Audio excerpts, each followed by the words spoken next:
상성이 살아있는 고품격 하이 퀄리티 범죄 수사 토크를 지향하는 아는 경찰 시간입니다.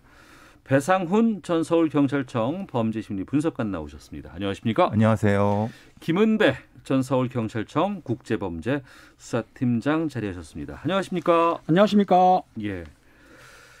저는 이게 뭔지를 몰라서 처음에 뉴스가 나왔을 때 이게 뭐지? 무슨 떡이지? 이런 생각이 들었는데 행정안전부 전해철 장관이 공무원들의 15떡 문화에 대해서 불합리한 관행을 타파하겠다 이렇게 밝혔습니다. 장관 발언까지 나오는 이 15떡이라는 게 뭐예요? 일단 15라는 제도에 대한 설명이 필요하고요. 그러니까 15는 또 뭐예요? 그러니까 우리가 어떤 검사보, 네. 그러니까 보라는 것은 일종의 견습기간 같은 거 이런 형태가 되죠. 왜냐하면 수습 이런 뜻이겠네요. 국가공무원법에는 15 임용이라고 돼 있습니다. 네. 일정 기간 5급은 1년이고 그 밑에는 6개월 이렇게 해서 네. 정식으로 임용되기 전에 네. 어떤 훈련 기간을 거쳐서 평가를 받고 정규 공무원으로 임용된다고 법에는 돼 있습니다. 네. 그러니까 아무래도 그 사무실에 선배들이라든가 상급자들한테 여러 가지를 배우게 되고 그러면서 그 결과를 이제 어쨌든 1년이나 6개월 뒤에 정식으로 공무원이 된 것을 어떤 감사한다는 뜻은 이렇게 해갖고 떡을 돌리거나 아니면 사례를 하는 개념으로서 그래서 15떡이라고 하는 개념입니다. 물론 일반 사기업에서도 있는 경우가 있습니다만 저희들 얘기할 때 이런 거죠. 너 수습딱 뗐냐 이런 얘기 많이 하잖아요. 그거죠. 기자 수습땡 이런 거랑 같은 개념인데 실제로 이거는 역사적으로 꽤 오래됐습니다. 왜냐하면 율곡이 선생이 있었던 조선 성종 시대에도 신임례라고 해서 엄청나게 그때도 거의 우리가 말하는 술을 표현이 그렇지만 아주 완전 망나니식으로 사갖고 그 실제 역사에 기록된 겁니다. 그 정도까지 있었던 그때 공무원도 엄청나게 이런 그때는 15라고 표현이 좀 애매하지만 그런 적이 있었고 그게 이제 우리의 그 근대 시대의 국가 공무원으로 넘어와서 그런 어떤 일종의 조업 문화였었는데 조업 문화가 좀 애매한데 요번에 이제 이렇게 된 거는 커뮤니티 게시판에 어떤 여성 공무원인가 봅니다. 네. 15떡을 이제 돌리려고 했더니 개인적으로 사정이 안 좋아서 백설기를 이렇게 돌렸는데 백설기만 돌렸는데 그 보는 앞에서 그걸 쓰레기통에 버렸다고 합니다. 그래서 그것 때문에 눈물 짓고 그래갖고 그것을 커뮤니티에 올리게 된 사실이 어떤지 모르겠지만은 상당히 그 분도 그렇고 모두 그 분위기가 이상해졌던 그것이 이제 올라와서 결국 그것이 일파만파돼서 행정안전부 장관도 국회에서 이걸 좀 타파해야 되겠다 이런 얘기가 나온 겁니다. 그러니까 그 15떡이라는 게 사실은 존재하고 있었는데요. 지금 교수님 말씀하신 대로 1월 20일 날 온라인 커뮤니티에 나온 건데 그 구급공무원은 여성이 아마 이제 6개월 동안 15 그러니까 지도 편달해서 고맙다는 뜻을 해서 백설기를 했는데 아마 옆에 있는 팀장을 줬던 것 같아요. 옆에 팀장이 바로 버린 건 아니고 몰래 버렸다 그래요. 몰래 버렸는데 그 15 공무원이 막내니까 쓰레기통을 청소하다 보니까 자기가 줬던 떡이 쓰레기통에 버려졌다는 걸 발견한 거예요. 그러니까 너무 상처가 컸겠죠. 그래서 밤새도록 울었다는 거를 본인이 올린 건 아니고 그 동기생이 올린 거예요. 그러니까 이건 확인을 해봐야 되는데 어떻든 교수님 말씀하신 대로 그 6개월이라든지 경찰은 1년입니다. 15는 공무원은 맞습니다. 수속기간은 아니에요 사실은. 그런데 보수 같은 건 똑같이 받으니까. 하지만 그 1년 동안의 적격성을 보기 위해서 심사 같은 걸 하는데 그걸 끝났으니까 기쁘지 않습니까? 주변이 도와줬으니까. 그래서 자의적으로 커피를 산다든지 떡을 산다든지 했는데 그게 아마 계속 간섭적으로 내려다 보니까 일선 공무원들이 아마 15 끝나면은 떡을 돌리는 관행이 되었던 거죠. 그러니까 몇몇 부서에서 이런 일들이 있었다 그러면 그런다고 장관이 나와서 사과의 발언을 하고 고치겠다는 얘기를 하지는 않을 거예요. 그러니까 광범위하게 그리고 우리가 평소에 생각해왔던 것보다는 과장되게 이런 15떡 문화가 있었기 때문에라도 이런 부분들을 고치겠다고 얘기를 한 것 같은데. 그렇죠. 아무래도.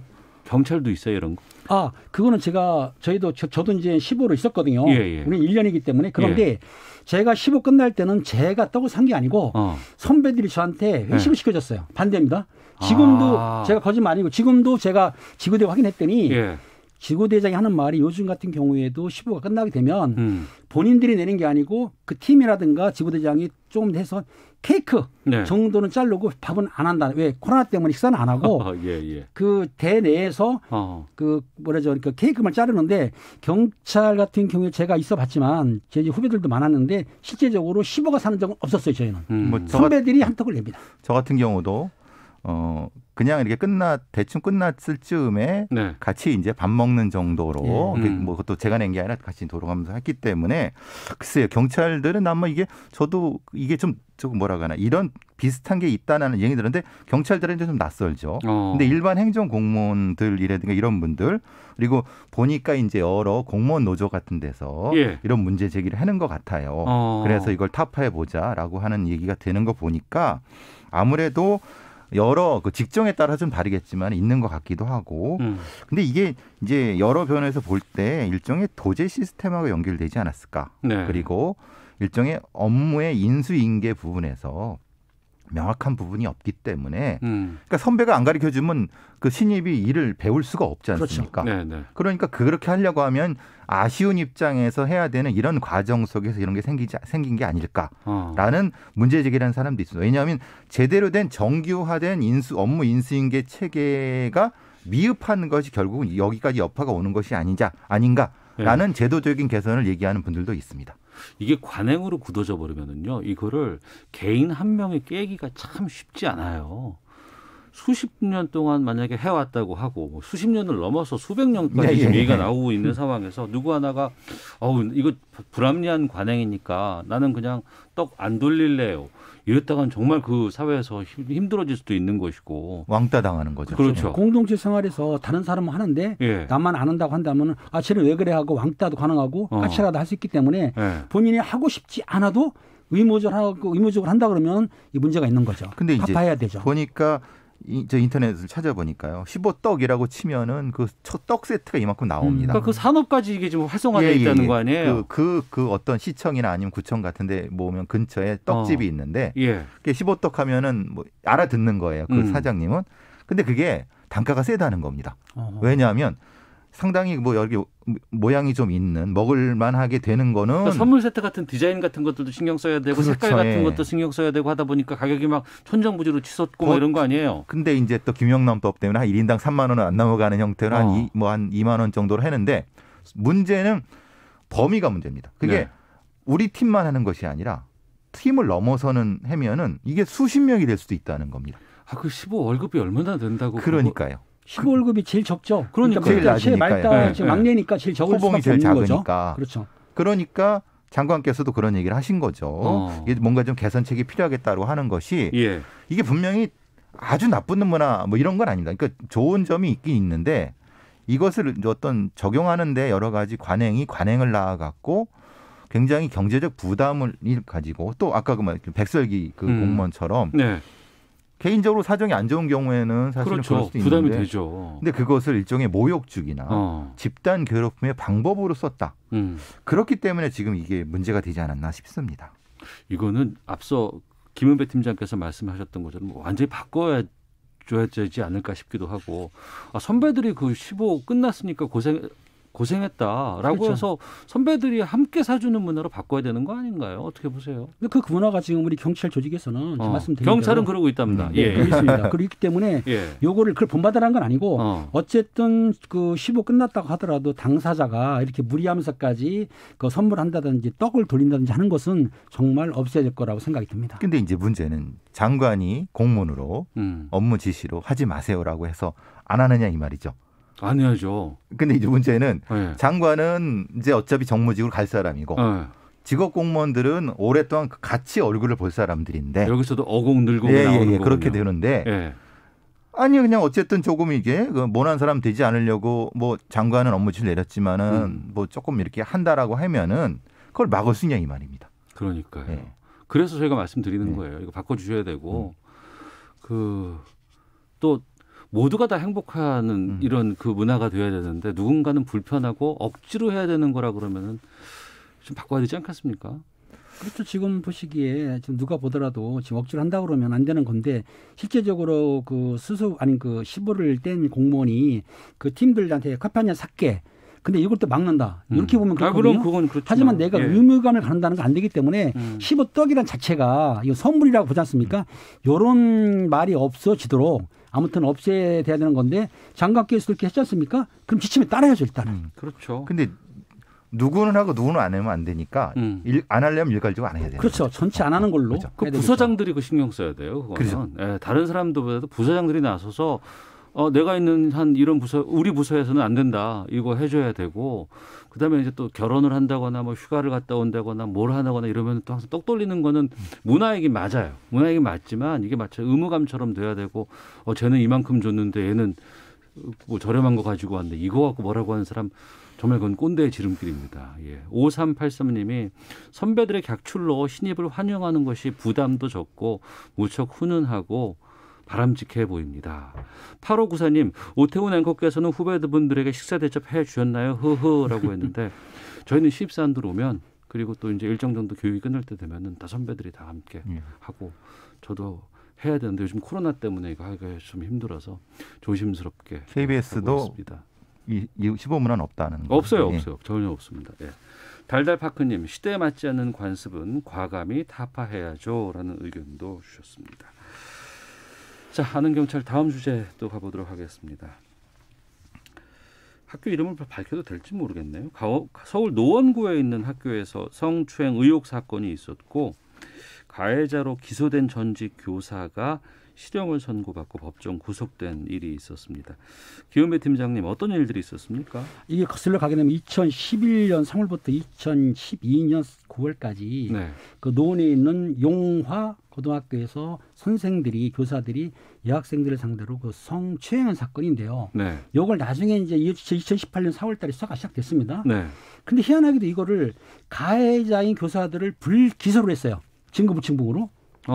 그러니까 2020년 그 2월달에 진정서를 그러니까 그 학교 그 성폭행 그 시민단체에서 진정서를 내가지고 수사를 했습니다. 해가지고 이번에 가해 교사에 대해서 법정에서 1년 6월에 징역을 선고하면서 법정 구속했던 사건입니다. 근데 이제 문제가 이게 사건은 2011년 12년인데 그렇죠. 이것이 폭로된 것은 2018년도입니다. 그렇죠. 잠깐만요. 사건이 벌어진 건 벌써 10년 전인데 그렇죠. 폭로된 건 2018년이었다고요. 그것도 이제 2018년도에 우리 사회에서 미투가 확산됐을 때 여러 가지. 그때 이제 재학생들의 여러 폭로가 나왔고 그 과정에서 졸업생들이 우리도 그렇다라고 하면서 전체적인 조사를 한번 해보자라는 쪽으로 되면서 여러 가지 시민운동 같은 것이 나타났고 그래서 교육청에서는 전체적인 전수조사라는 과정에서 이것이 드러나게 된 겁니다. 그러면 이 용화여고에서 계속해서 반복돼서 수년째 이런 일들이 이루어져 왔다고 우리가 생각할 수밖에 없겠네요. 그러니까 아까 팀장님 말씀하신 것처럼 이 건에 대한 것은 2011년, 2012년이 특정됐지만은 그 가해자로 지목된 사람들이 그 학교에 계속 있었기 때문에 그 이전과 그 이후에 없었다고는 보장을 할 수 없는 거죠. 합리적으로 추론해도 연관이 있을 거라고 생각하는 거고. 그러니까 과거에 촉발된 부분들을 선배들이 폭로를 하니까 현재 그 학교에 다니고 있는 선후배 간에 서로 본 적은 없는 후배들이지만 그 재학생들이 여기에 동조하고 우리도 이런 일이 있습니다라고 얘기한 거 아니겠어요? 그렇죠. 그래서 대책위원회를 꾸려갖고 졸업생들이 대책위원회를 꾸려서 이 여러 가지 사례를 수집하면서 보니까 그때 나왔던 사람들이 대체적으로 18명 정도의 가해 교사들이 있었다. 근데 문제는 지금 건을 보면 이게 한 명밖에 없습니다. 한 명이 재판받은 겁니다. 근데 그러면 그 중간에 무슨 일이 있었냐. 교육청에서도 징계를 하고 뭐 했는데 사실 다 빠져나갔다는 겁니다. 증거불충분, 불기소도 되고 징계에서 소청심사에 올라가서 다시 가서 무려 반수 이상이 다시 지금 교단에 서 있다는 겁니다. 2018년 12월에 그 이 가해 교사에 대해서는 불기소했습니다. 학생들의 진술이 명확하지 않고 증거가 없다는 걸 했는데 당시에는 한 18명 정도나 20명 정도의 그 교사 가해 교사들을 징계를 하긴 했습니다. 했는데 이분 같은 경우는 좀 정도가 심한 거죠. 쉽게 얘기하게 되면 여학생들한테 그 치마를 속에 허벅지를 만지기도 하고 입술이나 볼에 뭐 뽀뽀도 이렇게 키스도 했다는 거예요. 뿐만 아니고 뭐 옷 속에 있는 거를 뭐 들여다보는 이런 식으로 했기 때문에 좀 심했던 것 같아요. 근데 당시에는 학생들이 참았다가 2018년에 터졌을 때 검찰에서 철저히 수사를 좀 못했던 거예요, 처음에는. 나중에 이제 증거 수집하고 하다 보니까 이 교사에 대해서는 기소를 했고 지금 네. 법정에서 검찰은 이제 그 5년을 구형했다고 그래요. 5년 구형을 했었는데 재판부에서는 1년 6개월로 그 형을 내리면서 법정 구속을 시킨 거예요. 근데 지금 이 사건의 가장 큰 문제는 뭐냐면은 아까 말씀드린 수사가 미진한 부분도 있는데 네. 수사가 너무 지리하게 진행되면서 오히려 가해자로 지목된 사람들이 네. 피해자를 압박을 했다. 왜냐하면 어차피 거기 있기 때문에 예, 연락처도 알고 그래서 2차 가해, 3차 가해 부분은 분명히 이게 이제 얘기가 됐던 부분이고 그러니까 애초에 나와서 미투를 했던 학생들이나 졸업생들이 다 떨어져 나갔다. 그러니까 그래서 그 고소가 취하되고 이래 되기 때문에 실제로 여기 처벌받는 한 명밖에 없습니다. 그러니까 이거 거의 영화인데요. 예, 그래서 이게 굉장히 중요하고 우리나라의 스쿨 미투 사건 중에서도 상당히 이게 조명을 다시 해봐야 되는 사건이지 않은가라고 지금 대책에서도 얘기하고 있는 겁니다. 그러니까 중간에 있었던 그 많은 사건이 제대로 규명됐다. 예. 이건 사실 의문점이 많이 드는 사건입니다. 이 사진이 돌아다니는 게 있는데요. 그러니까 재학생들이 이 부분에 대해서 그 학교에 있는 유리창에다가 자신들의 생각과 이 동조합니다. 이거 문책해야 됩니다. 이런 것들을 다 붙여놓은 사진들도 좀 돌아다니고 있는 것 같은데. 그렇죠. 예. 이게 이제 대책위 쪽에서도 이걸 적극적으로 알리고자 했는데 너무 시간이 길게 지루하게 진행되면서 이 피해자들이 어떻게 보면 다 지쳐서 그 자신의 피해에 대한 얘기를 입을 닫아버리게 된 거고. 3층에서는 with you라고 쓰고 그죠. 2층에서는 we can do anything. 그리고 샵 me too. 이렇게 학생들이 교실 창문에다가 이렇게 글씨를 썼어요. 예. 당시 학생들이 학교에서 학생들을 보호하지 않는다는 그런 공포감도 있었고 네. 또 하나 보게 되면 학교 명예를 희추시킨다고 그래가지고 주변에서 말이 많았지 않습니까? 그러니까 학생들 사이에도 찬반 양론이 있었던 거예요. 그러니까 언론 인터뷰 해가지고 하게 되면 오히려 학교가 시추된다는 편이 있었고 한편에서는 학교가 보호 못하니까 외부 도움을 받자 이렇게 이제 찬반할 정도로 좀 심각했던 거죠 학생들이. 그러니까 분열했던 건 맞는데 어쨌든 이 학생들이 들고 일어나서 용기 있게 그 미팅을 했기 때문에 이거로 인해 가지고 아마 전국적으로 아마 300여 군데 학교가 아마 이걸 뭐 본받아가지고 자기들이 피해봤던 걸 아마 전부 미투운동에 동참하게 된 거죠. 거의 10년 동안 반복적으로 한 학교에서 이런 일이 있었다 그러면은 여긴 공립은 아닌 것 같고. 그리고 사실 이런 학교에서의 부분은 우리 범죄 분류상으로는 사회적 지인에 의한 성범죄라고 분류를 하는데요. 왜 이게 가능하게 되면은 왜냐하면 학생들이 1년 뒤에는 다른 학생으로 바뀝니다. 그렇죠. 그러니까 가해자들은 그걸 아는 거예요. 새로운 학생과 그 이전의 학생이 인적 연결이 없기 때문에 단절이 되니까. 그러니까 지속적으로 똑같은 행동을 반복하는 겁니다. 이거는 우리나라만 있는 케이스가 아니라 미국에서는 무려 수백 명의 학생들이 피해봤던 사건도 있습니다.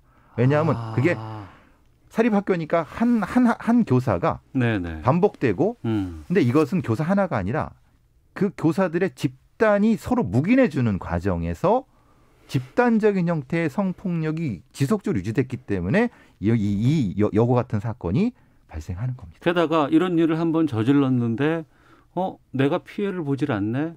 아이들이 나를 고소하거나 나에게 여러 가지 문제를 제기하지 않네. 그러면 해도 되겠네.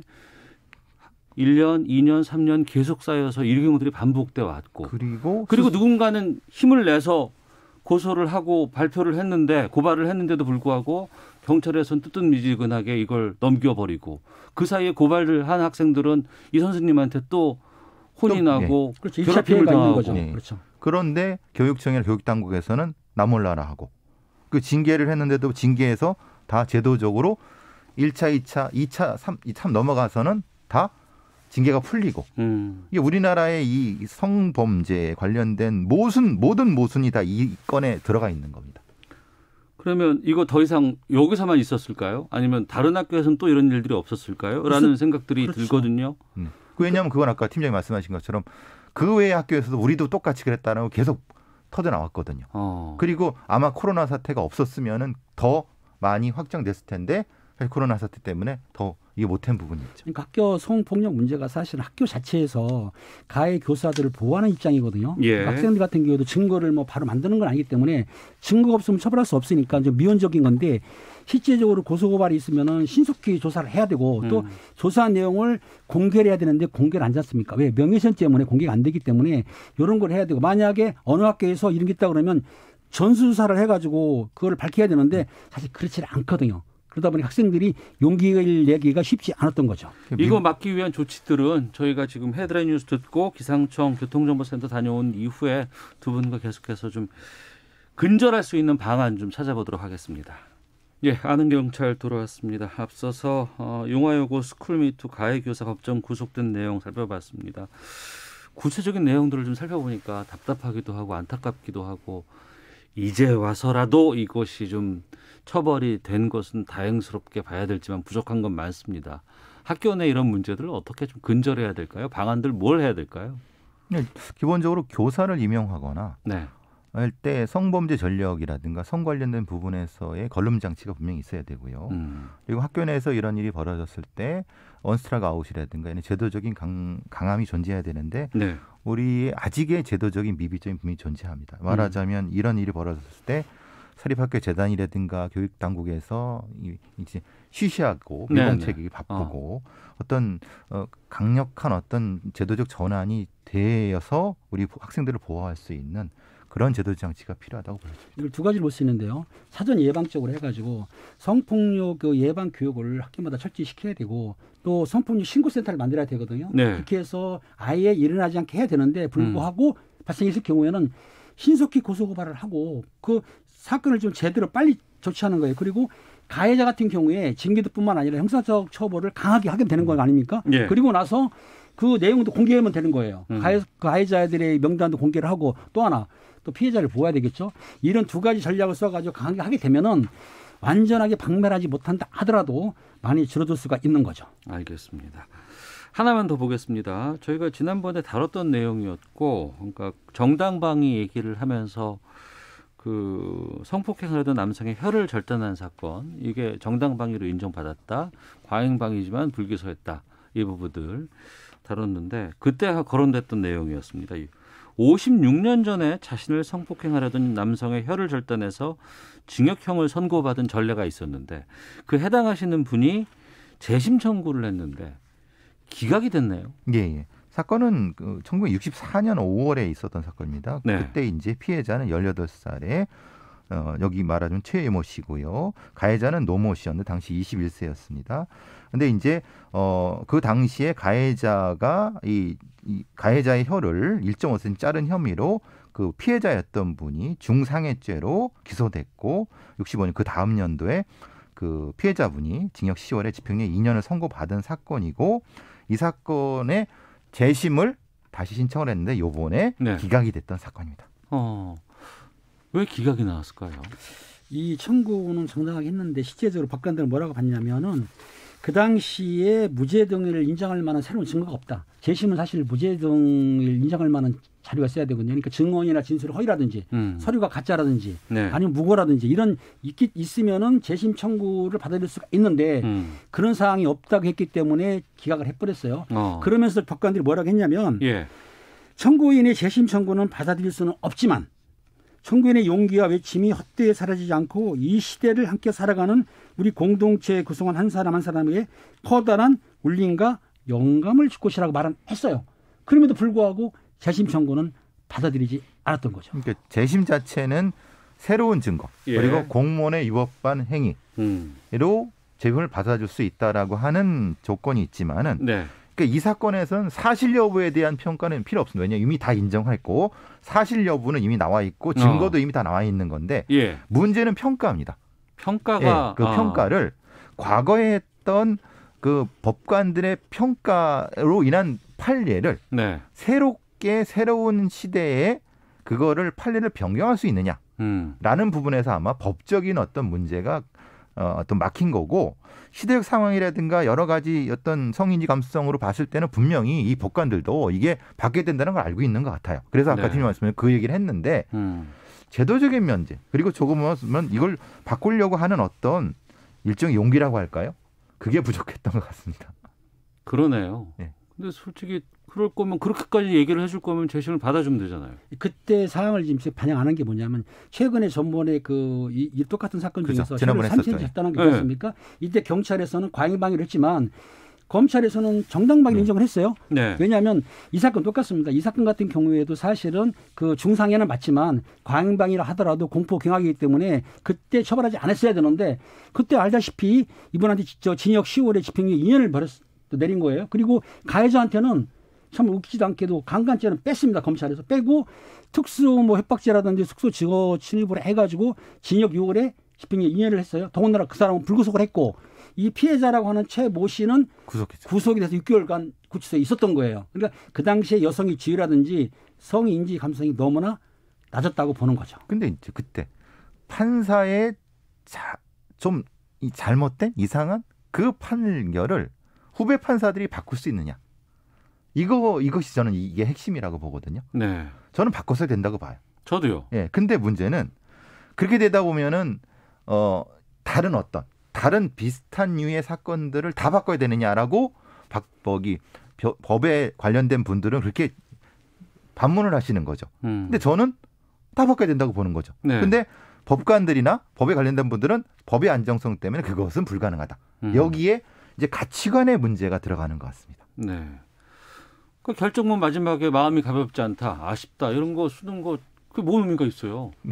안 받아줬는데. 그러니까 이걸 받아주려면 정당방위를 인정해야 되거든요. 예. 그럼 무죄가 되지 않습니까? 그럼 재심 청구를 해야 되는 거죠, 당연히. 그런데 정당방위로 인정을 지금도 안 해주는 거예요, 사실상은 이게. 그러니까 그게 문제가 되는 건데 제가 보기에는 과잉방위를 하더라도 물론 중상해를 입혔으니까 과잉방위를 하더라도 그때 여성이 얼마나 놀랐겠어요. 또 저녁이고 오후 8시로 알고 있거든요. 네. 그 길에서 그런 거기 때문에 그런 공포하고 당혹스럽기도 하고 겁이 날 텐데 그걸 인정하게 되면 당연히 무죄를 해줘야 되는 건데도 불구하고 지금 잣대로 들이대져가지고 옛날 잣대를 지금처럼 갖지 않겠다. 그때 상황을 그대로 본 거예요. 때문에 지금 교수님 말씀한 대로 그때 상황을 지금처럼 적용해서 하게 되면은 여러 가지 그 당시에 판결했던 게 바뀔 수도 있다는 그런 우려도 있지 않았을까 생각이 듭니다. 그러니까 만약에 지금 항소를 하게 되면 오히려 상급 단위에서는 받아줄 수 있다고 저는 봅니다. 그러니까 이거 같습니다. 오늘 아는경찰에서 다뤘던 15동 문제라든가 이 용화여고 스쿨미투 문제라든가 지금 이 재심 기각 관련해서도 현장에서는 잘 안 해주려고 그래요. 그쵸. 안 바뀌려고 해요. 관행이었고 그냥 그래 왔으니까. 그런데 이런 것들이 2번, 3번 계속 반복되고 여론이 움직이고 사람들이 지적하고 이제는 그러면 안 됩니다. 바꿔야겠습니다라는 것들이 계속 심어주면 그때 가서 바뀌더라고요. 항상 모든 시스템들이 그래 왔어요. 계속 얘기는 좀 해야 되고 그렇게 두드리면 바꿔지는 것처럼. 근데 그 과정에서 안 바뀌었을 때 있었던 사람들은 얼마나 힘들었을까. 하지만 그 노력들을 통해서 우리 세상이 좀 바뀌고 있지 않나 좀 생각이 듭니다. 예, 항소한다고 하니까 좀 더 지켜보시죠. 이거. 그래야죠. 그러겠습니다. 예, 그 유의미한 또 변화가 있을 때 또 다루도록 하겠습니다.